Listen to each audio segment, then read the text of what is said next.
Hey friends, Los Angeles-based multimedia artist David Miller. I want to make more videos where I'm just like talking to camera because I'm finding that's a lot of what I'm watching on YouTube, where you get good advice from people who have been in the game a long time. Specifically, I'm talking about eBay, but it comes and goes. I'll watch things that are spiritual, that are, pop culture based, rants to camera, vlogs about how creatives spend their day, so on and so forth. And I really wanted to make a video for a long time addressing how I survive as an artist, especially now that I live in Los Angeles and I've been here almost 3 years. So I'm going to describe my path and what I do. And I think most artists' path is very unique to who they are and what their experience is and what they make and what their audience is. Certainly you heard phrases like anybody who broke into the comics industry walled up the hole they took to get into it. And I am not from Los Angeles. I'm from Omaha, Nebraska, where I lived through high school, went to graphic design school in Arizona for a very brief period of time, moved back to Omaha, got into photography after I saw a Sebastião Salgado exhibit at the Jocelyn Art Museum. And Sebastião Salgado is a photographer who does very humanist, epic, globe-trotting kinds of works. And it reminded me of the kind of humanitarian art that I've always been into. Things like U2, Midnight Oil, Bruce Springsteen, the Beatles. And this was the late 90s, so I got into photography that way. I had already been taking pictures of my friends in high school, but that was just sort of like fun adventure stuff that we did on the weekends. And it was all film because it was the 90s. So I was really inspired that you could do that kind of art with a camera, and it was coupled with adventure. I started taking college classes. It took me 9 years to finish with my photo degree because in the meantime, I was just taking classes like one at a time. I got married. I moved to Arizona again. And, things just got stretched out over 9 years. The last 2 years were really fast because that was at ASU. I got my degree in photography, and about maybe like a month or two after I graduated, I went back to my main professor, who had been the assistant of Sally Mann, and her name is Betsy Schneider. And I was like, what do you do with this degree? Like, what is the path? How do you make money? How do you survive? How do you pay your bills? Blah, blah, blah. Because I had also been working behavioral health, which I still do as a day job. But, art, education, behavioral health, it all flows in and out of my life. There's times where I haven't worked in one of those fields in a long period of time. And it'll always come back. And it's good to have those three things going on, as I will get to. But I asked Betsy, Professor Schneider, what can you do with a fine arts degree? And she recommended teaching. Of course, she's a professor and she's a teacher. And she mentioned that there was one of her former students going on maternity leave and I could sub for her long term. And so I began that process. I got certified as a high school photo teacher, and that was in 2008 or 2009. Between the economy collapsing and no jobs available, I didn't become an actual high school photo teacher until 2022 in California when I moved here. And I'm not that currently, but that's just to let you know how long and winding these paths are. Around 2009, 2010, I had been kicking around photo stuff for 10 years through all the college. I had been working on series because that's what they tell you to do in college, meaning you pick some sort of social, political angle, something you're really, passionate about, and you're supposed to work it to death and make series about it. At ASU, I didn't like the photography anybody else did. I thought it was really bland and boring and conceptual and kind of like a pretentious uninteresting to me. The guy who ran the photo program at the time was involved in the Kodak Eastman house. He was a curator at one point in the 70s, and he made a gallery show. He didn't make the images, but he curated the show, and it was about tract housing. And I think it's called New Topographics. I just cannot take that work. I find it so uninteresting and boring. Give me Anton Corbijn, who did all the U2 and Depeche Mode stuff. Give me Sebastião Salgado. I mean, these are black and white artists, but they're real punchy. Give me Ralph Meatyard, who had like a philosophical bent with Zen Buddhism. And give me Richard Avedon, who made like really minimalist, incredible, emotional pieces with models and political figures and celebrities. Give me Sally Mann, obviously, being that my main professor was Sally's assistant, who does just like really challenging stuff that has a lot of soul and fire and grit to it. So I had done close-ups of animal eyes. I'm a vegetarian, and I wanted to make a series that communicated the soulfulness inherent in all living creatures. I gone to Australia and done a lot of stuff with indigenous cultures. Ultimately, I didn't think I could represent that very well, but that was my minor at ASU, American Indian Studies. And I started photographing models because I had 2 kids that were infants and toddlers by 2009. And I needed to do photography where I didn't travel around a lot. So I learned about this site, Model Mayhem.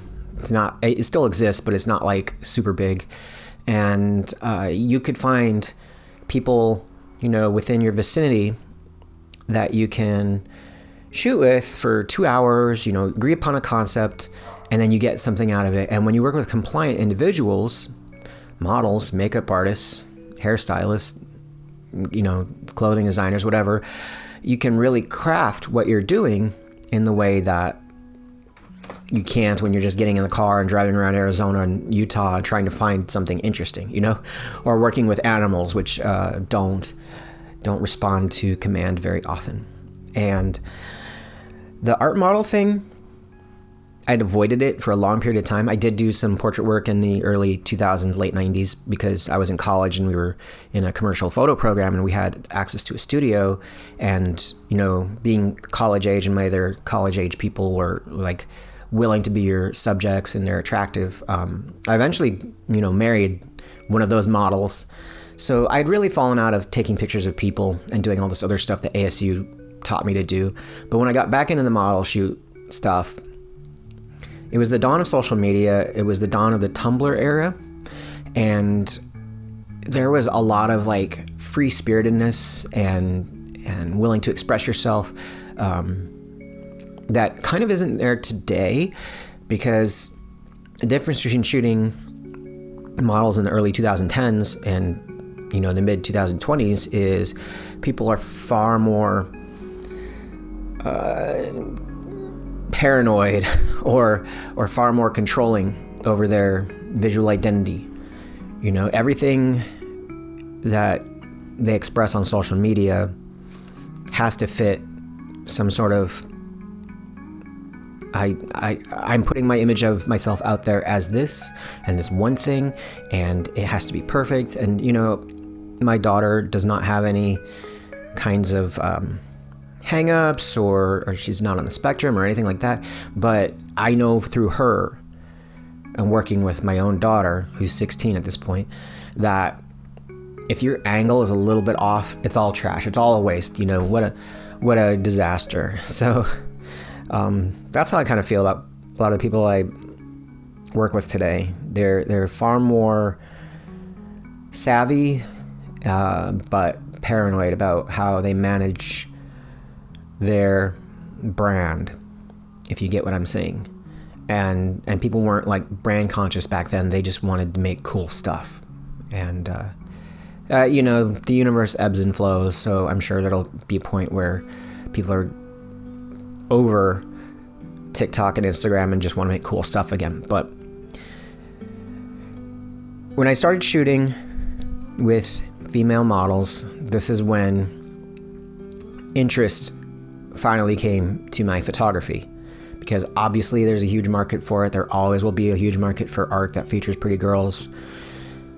I quickly, I think in the first 2 years, started leveling up really fast of who I worked with. I think the first paid model that I worked with was named Hattie Watson, and she was touring Arizona and came over to my house. We didn't shoot anything like great, but you know, it got into my head that traveling art models and ones in major cities tend to be more experienced, and you can get more out of a shoot working with them than you can just, you know, meeting randos in your local city. Not to say there aren't great collaborators or models locally wherever you are, but if you want to level up, you know, if you're an actor or musician or whatever, you try and work with people who've been more established and maybe have a bigger following or like more talent and can contribute, you know, help you level up what you're doing. So the next person, there's a few in a row. I was working with somebody named Glass Olive, who's now known as Olive Glass, and they were only 21 at the time. So we worked together about 4 years, various places, and Mosh was an early model for me, very well-established burlesque entertainer nowadays. I think she was a guest girl at one point. There was a Ukrainian traveling model named Anastasia Artieva. I found a good local Phoenix model who went by various names, but they were kind of like a Lady Gaga-esque, you know, video game cyberpunk person, and their name is Lydia. And Sierra McKenzie. Basically, I had the benefit of having a wife who worked for an airline, so I could fly around places for free or very cheap, particularly the Pacific Northwest. It was Alaska Airlines. So I just worked and shot tons of stuff. Throughout that whole era, I had a job in a mental hospital, drug rehab for teenagers, and it was the same one I had when I started going to ASU. So that ended in 2012. Had to keep it because we had babies. 2012 on, I started not teaching photography in the high school settings, but I was teaching it in all the recreation settings and all the local arts programs, Mesa Art Center, Chandler Recreation, Tempe Recreation, and those little arts classes kind of added up. It did get me a lot of experience speaking in front of people. In Arizona, I very rarely was hired as a freelancer to do shoots. So in Arizona, the money I made as an artist was largely from knowing stuff. You know, I didn't have a sales outlet. Things like Patreon didn't exist at the time. As those came into being, I took advantage of them, but I do like teaching. That is a thing that I found very early on. There's a lot of people who aren't looking to learn a skill, like an art skill, because they want to turn around and get paid to make art. They're learning an art skill because it satisfies their soul and it gives them, you know, hobby, or it's a dream just to like take better family photos. It's very understandable why people want to learn those skills, and I was good at communicating all of that. Not just, you know, don't you want to shoot pretty girls and things like that. When things like Skillshare and Udemy rolled around, I found, well, I could just tape my lessons, you know, and put them up. And I've been trying to YouTube for a long time. It didn't go very well for a long period of time. Some may say it's not going well now, but I'm very comfortable doing, being in front of a camera and just yakking, because personally, this is where I'm really headed, is that there's a lot of niche things that I personally am really into, And I found you will make the most money and enjoy what you do and last longest if you indulge yourself in things that interest you, right? So my favorite YouTube channels, Red Letter Media, Cartoonist Kayfabe before Ed passed on. These are guys that are close to my age or the same age as me, and they're just talking about things they like in front of a camera, like I'm doing right now. And they happen to have ancillary products. You know, the reason why Cartoonist Kayfabe exists is because they love the comics medium, but they have comics to sell, and they have shows to go to and all those things, and that's the way it rolls. For me, I love making art. I love talking about the process. Most of the time when people ask me to make art for them to their specifications, I do not like it. And I also do not think it is my best work because I'm second guessing myself and also changing things that I know should not be changed. That is one of the things that annoys me the most about any kind of freelance work, is that you made something, you know it looks better this way, and they say, well, I want to change it, or they're going to like add something else on top of it. You know, understand it's not my project, it's theirs, but it's not a good representation. Then they turn around and say like, okay, will you promote this? I'm like, well, no, you added a filter and it looks bad. Like, I'm not going to share that. I'm not going to promote that. You know, bad taste is really the thing that gets me the most about working in freelance. So I don't do it very much, but I do sell my art on e-commerce sites, and I do teach, and I do explore new media and niches.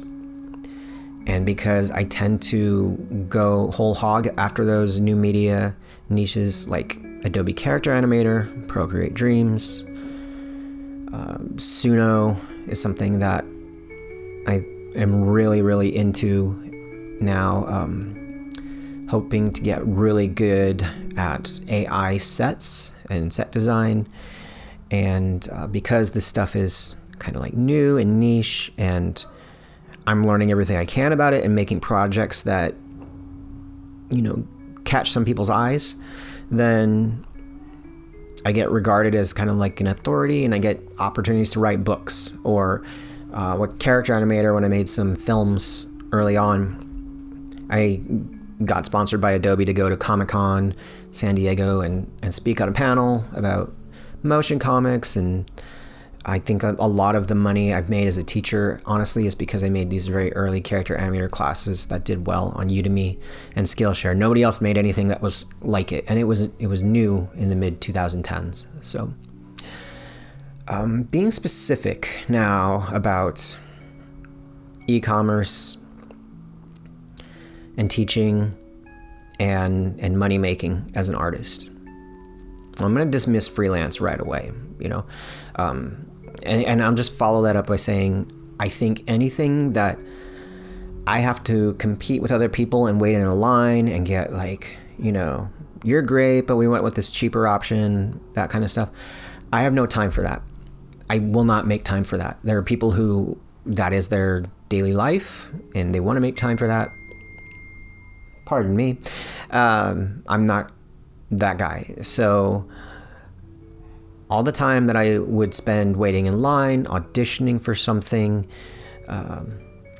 you know, hustling to get business to shoot things that I don't want to shoot, that same amount of time I could be filming myself like I am right now, doing a lesson and editing it, or I could be working one of my e-commerce sites, Etsy and eBay, or I could be creating some new work with one of the newer media things that I enjoy. All of that stuff, plus, you know, maybe like having a personal life or doing fitness in the gym, all of that is a far more top priority than hustling freelance. And to put it another way, I keep my day job in behavioral health, one, because it makes me social, but two, I feel like I'm doing something good and valuable with my time. And a lot of like the e-commerce and the filming that and whatever, I can do that on my phone or my iPad. Freelance, If I was fully deep into freelance, I could not have that day job that also has health insurance, that also is like, a guaranteed amount of income if one of the other things goes belly up. So I'm okay having a day job and running all my other businesses on my breaks and on my phone and stuff like that, rather than constantly asking people to hire me, to consider me for projects. So tackling things one at a time. E-commerce, which is probably the thing that people are more interested in if they're an artist than the teaching aspect. I had been doing Etsy for a long period of time. Etsy constantly changed policies. Every so often you have like a problem with a customer. And so I would close my shop. One time I was just super depressed because of the falling out with my main art model. But every time I reopen a shop, I do okay. And I work on it every day. I would, list in the morning generally and be on top of my messages. I got better at packaging and shipping and all that stuff, and making deals and coming up with cool new products and integrating drop shipping, which was not a big boost to it, but it's always like finding ways to evolve with the material that I've already created. And I think my early attempts at having a shop failed because I didn't take advantage of the fact that most of my work is digital and I don't have to have inventory of things to sell it. I started working with Instax Mini printers, Instax Wide printers. I was printing off the Instax Mini, scanning them, and then putting for sale. Then I'm like, wait a minute, just screenshot the photo as the Instax Mini or the Instax Wide, print it when it sells, and then you're not stuck with like boxes of inventory. And same with like prints of photos. Don't buy a bunch of prints and then photograph them at home and put them up for sale. Screenshot it, or just post the image and have it fulfilled, print on demand when it sells. That really boosted my profit margin a lot, and it also allowed me to take advantage of every shoot I've done since the beginning of my photo career. Right now, on my eBay store, I've got over 1,000 pictures, nowhere remotely close to everything I have, but it's from all my eras. Stuff I did in 2015 is giving me a lot of money right now. That happened to be, a year that I shot a lot in the first half and then stopped totally to learn Illustrator and After Effects and all the other stuff. Some art models from that Tumblr era have huge fan bases and they don't make new work anymore, but here comes my work going up, and all those Tumblr people are collectors, especially on eBay, and they're buying everything. And my eBay store for photos, which I fully opened it after the Etsy collapsed the second time, and it has been skyrocketing. It's doing really well. I'm really pleased with it, and it's only going to keep growing. Sorry for the dings. That's my daughter talking to me, but I didn't want to make a video that I had to edit. I just wanted to talk straight about how I make money.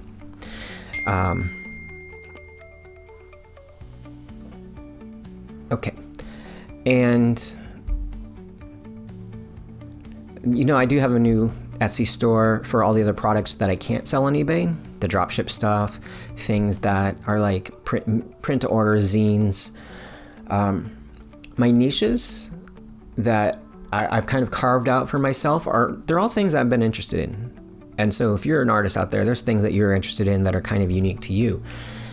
I grew up in the 80s and 90s. I like things like Nine Inch Nails, U2, The Killers, Muse, Phil Oakes, a kind of semi-obscure folk singer. I listened to a lot of electronic music like Future Sound of London, Aphex Twin, Me Beat Manifesto, and most of my early influences up to this day still are the UK bands that came before Britpop that mixed genres. Jesus Jones, Populate Itself, Ned's Atomic Dustbin, The Wonder Stuff, EMF, so on and so forth. So I like particular eras of music. I grew up in certain time periods where things like Marvel Comics and DC there weren't movies, but they were big deals. Teenage Mutant Ninja Turtles. I have my favorite filmmakers, Guillermo del Toro, David Lynch, to talk about all the time. I have the kind of photography that I like that has, a mix of sort of like traditional classical hard edge black and white stuff like Sebastião Salgado or Anton Corbijn, but it also plays with lo-fi aesthetics, with disposable cameras, Instax wide, instant Polaroid, you name it. I like YouTube as a medium. I think it's a great way for artists to communicate. I love animation. I'm about to go to an animation festival later today for the Oscar-nominated animated shorts in Long Beach. And so, there'll be things that I do that have references to SpongeBob or Wallace and Gromit or Looney Tunes or Porco Rosso or Akira or, The Simpsons, you name it. Museum, fine art, historical art, surrealism, punk rock, sampling, almost any art form that was for like the lower classes, the bourgeois, techno, stuff that isn't necessarily like Renaissance art or opera or classical, things that's the stuff that really appeals to me. Stuff that maybe it's mass-produced stuff, DVDs, CDs, zines, comics, not the kind of stuff that we sell at a Sotheby's auction for tens of thousands of dollars. Like that world I don't swim in. I don't cater to hedge fund managers. I know what I like. I know the kind of person I am. I know what politics I have, what spiritual beliefs I have, and all of the art I've put out there has some of that baked in. It's a Midwestern thing. It's a Southwestern thing.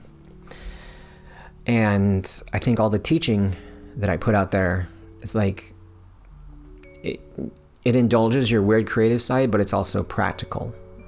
There's practical reasons why we make weird art anyways. It's because we'll go insane if we don't express some things. Why do people enjoy going to horror movies where there's like slasher stuff? That's cruel. I mean, people do it because it's like thrilling in the way a roller coaster ride, it might be thrilling to them, or they get out that thought that stops them from, doing terrible, weird things in their own personal lives. So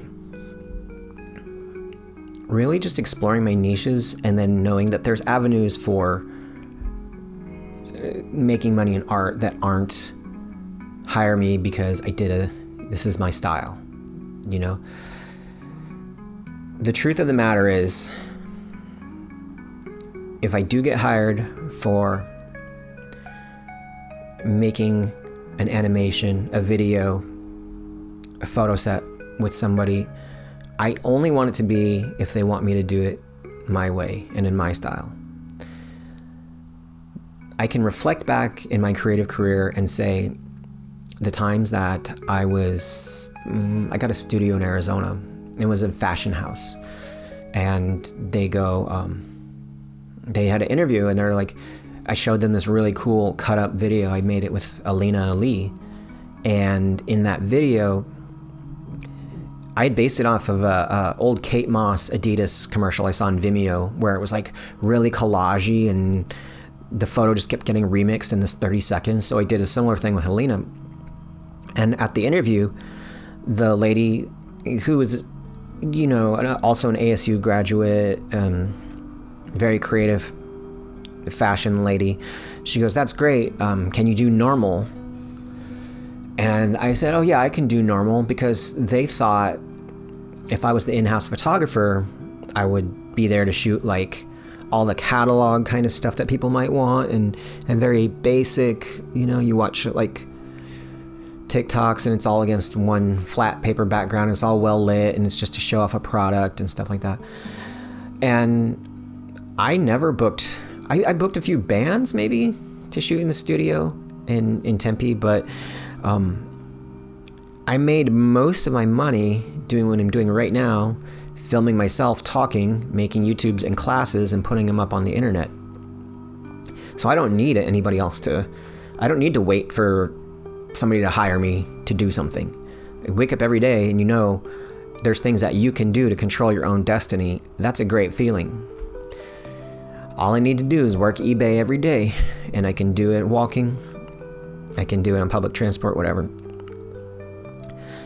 I just need to film myself. I just need to make the class and put it out there. And then these, because I'm not putting it on my own website, I'm putting it on Skillshare, Udemy, eBay, Etsy. These are like bigger platforms, YouTube.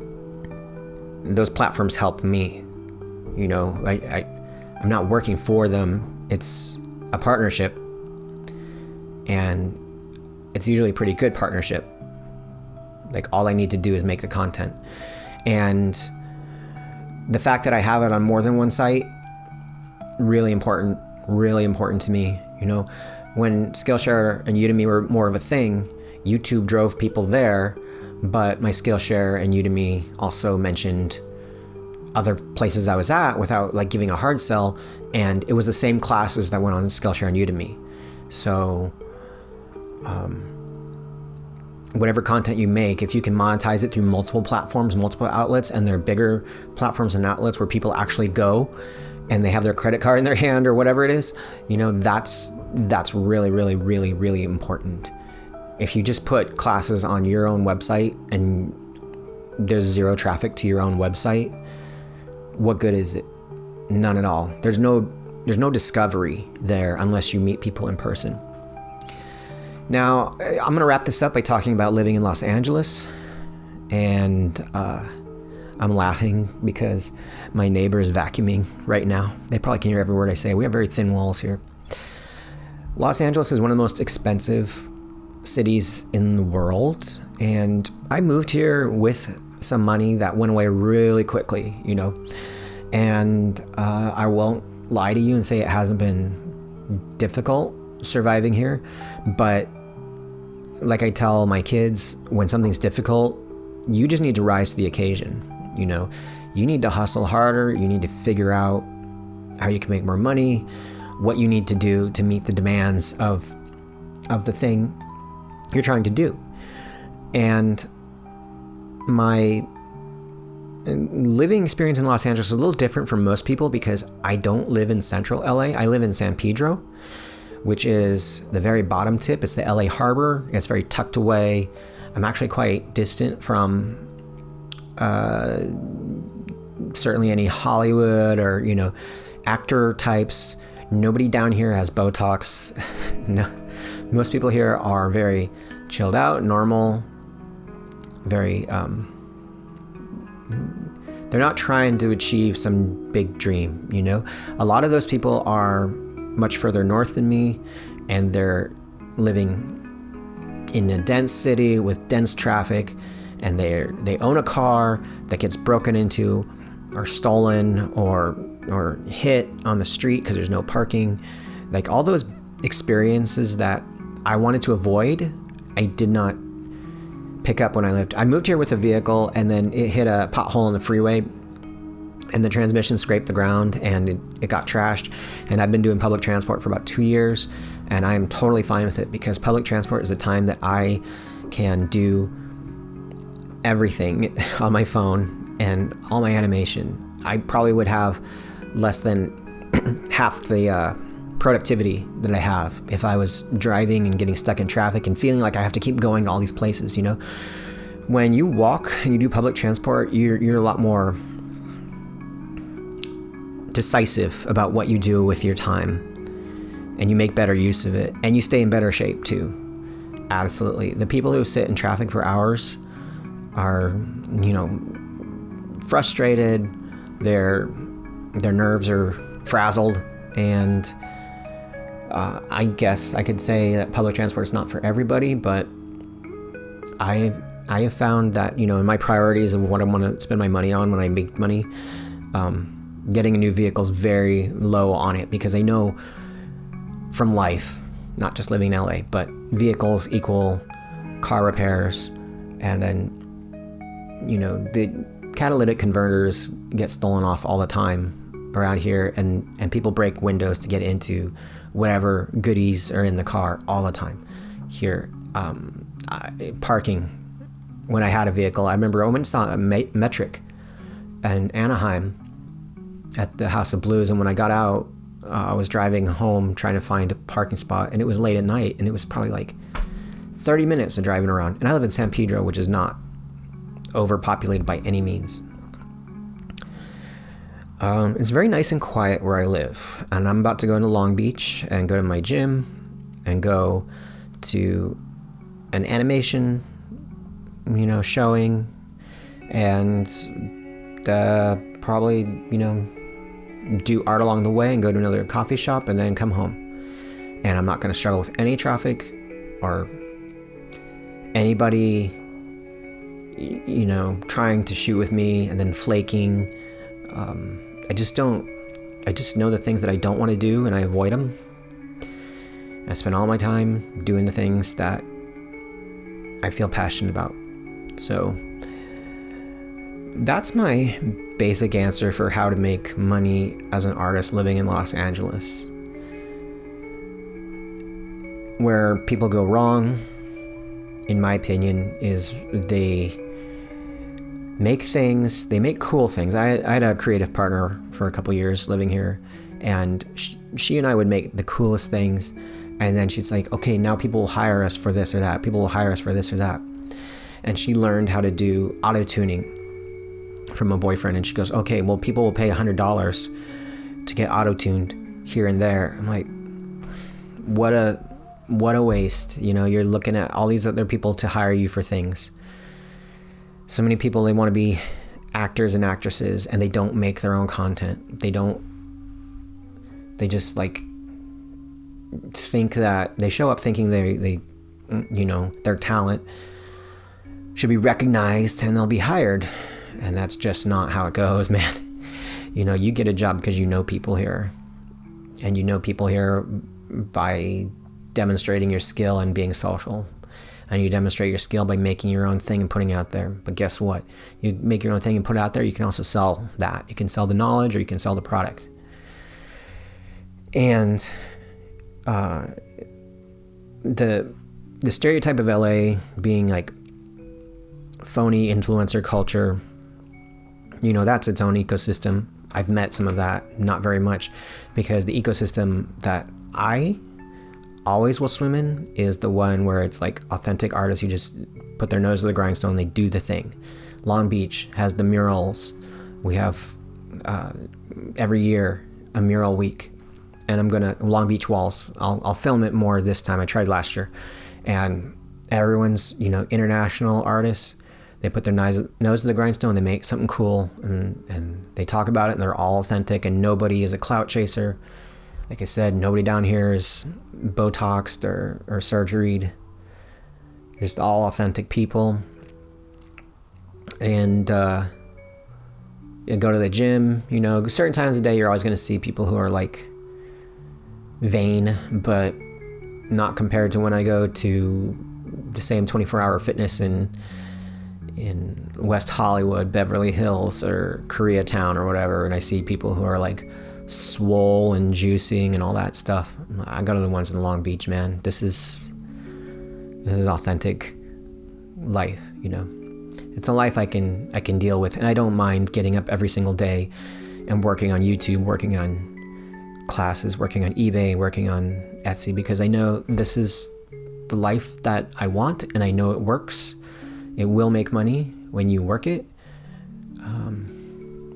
If you're an artist and you're doing things that you don't like doing, I say stop doing those things and just focus on the things that you do like and work on it every day, and that the money will come, you know. Hope you enjoyed this long direct-to-camera video straight off the top of my head, but it's a video I've been wanting to make for a long period of time.